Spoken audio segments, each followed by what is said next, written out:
Constitution was written in September 1787 and adopted on June 21st, 1788, when New Hampshire became the 9th of the 13 states to ratify. The preamble is at the beginning of the Constitution and states that it will form a more perfect union.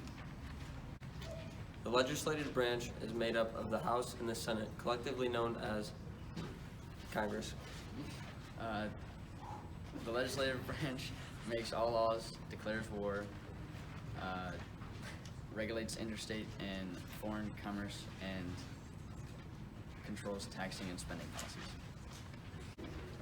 The executive branch carries out and enforces laws. Some people of the executive branch include the president, vice president, and the cabinet. The executive branch is able to veto or reject a proposal for a law. The judicial branch is part of the U.S. government that interprets the law, which means we have to make sure it passes through the legislative branch. I have to make sure it fits with the Constitution. If not, ditch it. The judicial branch is in charge of deciding the meaning of laws and how to apply them to real-life situations. They're also in charge of deciding if the law is constitutional or not. We have freedom of religion. Freedom of religion means we have the freedom to practice whatever religion we want. The freedom of speech is the right to say whatever you want with no consequences.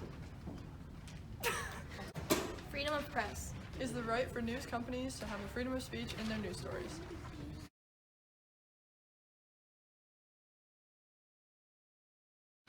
The right to bear arms. Which means we can own a gun. the right to be secure against unreasonable searches and seizures. Police must have a search warrant or probable cause.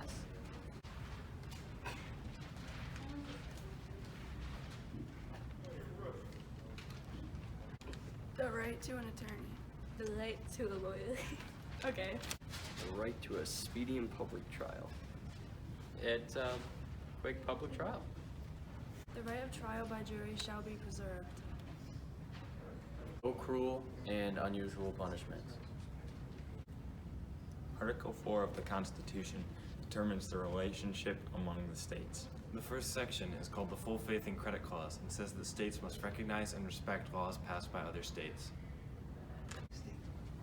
To propose an amendment, 2/3 of Congress must agree. To ratify an amendment, 3/4 of Congress must approve. Federal laws can override state laws. And even the state constitution.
The Constitution is ratified.